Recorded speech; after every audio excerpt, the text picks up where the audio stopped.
economia do Brasil surpreendeu novamente e aumentou acima do que previam os analistas. Com isso, já não é loucura imaginar que a economia brasileira vai crescer este ano 3%, o triplo do que previa a média das projeções feitas no fim de 2023 e início deste ano. Uma notícia muito boa para a economia. O Produto Interno Bruto brasileiro cresceu 1,4% no segundo trimestre deste ano. O resultado está acima do esperado pelo mercado. Este foi o 12º resultado positivo consecutivo quando a gente leva em conta os resultados trimestrais.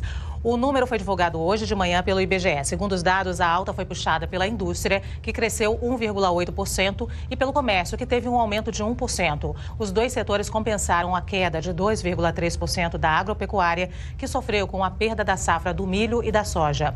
O indicador mostrou também um aumento de 1,3% no consumo das famílias, mesmo índice de crescimento do consumo do governo. Quando comparado com o mesmo período do ano passado, o crescimento do PIB foi de 3,3%. O ministro da Fazenda, Fernando Haddad, comemorou o resultado. Agora nós vamos provavelmente reestimar o PIB para o ano, que deve, pela força com que ele vem se desenvolvendo, deve superar aí 2,7, 2,8, e há instituições que já estão projetando um PIB superior a 3. Isso pode, inclusive, ensejar uma reprojeção das receitas para o ano que vem, se continuar forte como está. O presidente Lula comemorou o resultado. Em postagem oficial em seu perfil no Blue Sky, Lula afirmou: mais uma notícia boa para a economia. O PIB cresceu 1,4% no segundo trimestre de 2024, uma alta de 3,3% em relação ao ano passado. Crescimento que se soma ao aumento dos empregos, ao consumo das famílias e à melhor qualidade de vida. Sem bravata e sem mentiras. É isso que importa, escreveu o presidente Lula. Novamente surpreendeu aqueles que não acreditavam, né, na política do governo Lula. Lula sempre tem dito que vão quebrar a cara. PIB cresceu. Eu vou subir aqui, matéria que está lá no UOL, que traz uma declaração do ministro Haddad, né? O mau humor da Faria Lima não contaminou o setor produtivo, disse aqui o Fernando Haddad, matéria do José Roberto de Toledo. A matéria destaca aqui, Paulo, que o Produto Interno Bruto, né, do Brasil cresceu 1,4% no segundo trimestre, em comparação ao primeiro de 2024, de acordo aí com dados do IBGE. Né? A economia não apenas está crescendo, como também está acelerando, segundo esses dados. E aí, a matéria, eu trouxe aqui essa matéria do Toledo, justamente porque ele traz um levantamento que ele fez ali do mercado, né? E ele diz aqui, para variar, o resultado superou as expectativas do mercado, que previa um crescimento muito menor, entre 0,7% e 1,2%. A mediana das projeções do mercado da Faria Lima era apenas 0,9%, segundo o levantamento da revista Exame. E ele aponta nessa matéria aqui também, Paulo, que das projeções, aí fazendo um cálculo geral, o erro da Faria Lima, que eu acho que estava baseada muito no Campos Neto, né? A projeção da Faria Lima errada ali era em 50%. Né? O erro dele, esse 0,9 era a média. Mas a grande maioria errava em 50%, ou seja, a projeção era muito diferente. Uma projeção que o cara erra, é como fazer um prédio, né? Se o cara erra a projeção da estrutura daquele prédio em 50%, o prédio não se sustenta em pé, ele cai, né? E aí, quem errou em menor, né, ficou em 14%. Então, como disse o ministro Fernando Haddad, o mau humor, o que ele chama de mau humor, é, na verdade, a posição ideológica desse mercado, puxada muito pelo comportamento do Campos Neto, presidente do Banco Central. A gente vai falar daqui a pouquinho como é que a gente analisa, como é que o Paulo analisa essa questão do Banco Central, mas como é que você vê esses números e como é que fica o mercado? Porque aí, durante o dia, o dólar subiu, diante desses resultados. O mercado não tem mesmo, tem lado, a gente sabe, não vai ter esse bom humor que o Haddad disse, mas os números mostram, como a gente apontou aqui, um forte crescimento econômico do Brasil, principalmente na indústria, né, Paulo? Olha, não há dúvida. A gente depois vai falar de do crescimento que é importante, e depois a gente inclusive vai dizer, olha, é importante, mas temos poréns aí que a gente precisa colocar, porque nós não estamos falando assim, que nós temos superado uma situação difícil. Não, nós estamos superando. Agora, eu acho importante dizer que isso que você falou é importante, porque mostra, quer dizer, a absoluta indigência e que tem raízes ideológicas da nossa elite industrial, quando faz análises econômicas, previsões de um governo com o qual ela não tem simpatia.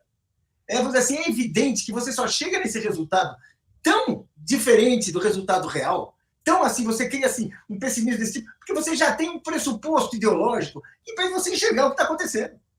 Você não vai medir cautelosamente, cuidadosamente, os dados da realidade. Você já faz uma análise pronta para dizer que com esse ministro Haddad, com esse governo, Partido dos Trabalhadores, com esse presidente, Luiz Inácio Lula da Silva, você fatalmente não está dando direito. E o que nós tivemos?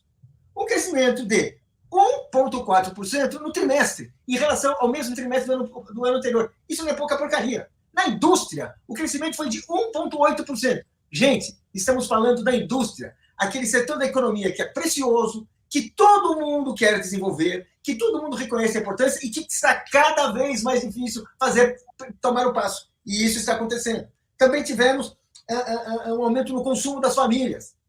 Ou seja, tem dinheiro no bolso do povo.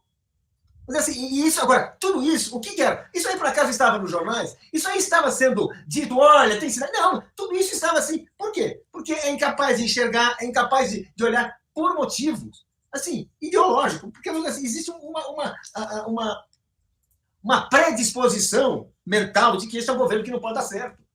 Que esse é um governo que não pode cumprir as suas metas. Que não pode cumprir aquilo que anuncia. Que são metas dentro do regime da propriedade privada. São metas dentro do sistema capitalista, mas que nós sabemos, e o Lula já demonstrou isso no passado, que você pode fazer esse sistema dar algum passo diferente. Ele pode andar por outro caminho. Por exemplo, como nós tivemos agora, esse crescimento no trimestre de 1,4% da economia, que é muito importante, em relação ao ano, é um crescimento de 3,3%.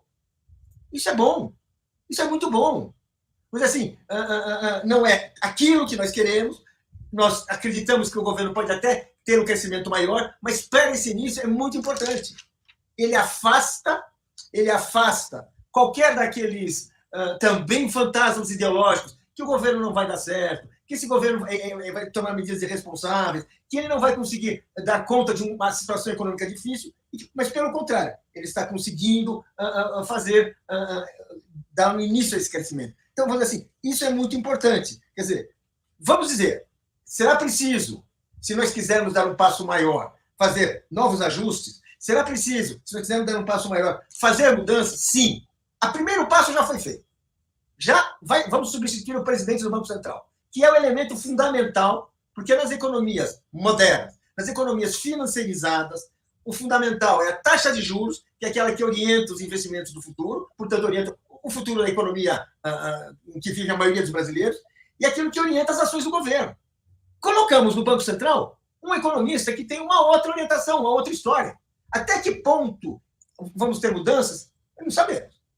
Com certeza não serão mudanças radicalizadas, com certeza não vai ter aquele susto, ninguém vai acordar sem saber que país está vivendo, mas é possível acreditar, é justo esperar, até porque foi por isso que votamos, a maioria do povo brasileiro votou no governo Lula, votou nas ideias do governo Lula, não é voto de auditório, foi uma eleição política, em nome do quê? Daquilo que nós conhecemos: crescimento econômico, geração de emprego, distribuição de renda.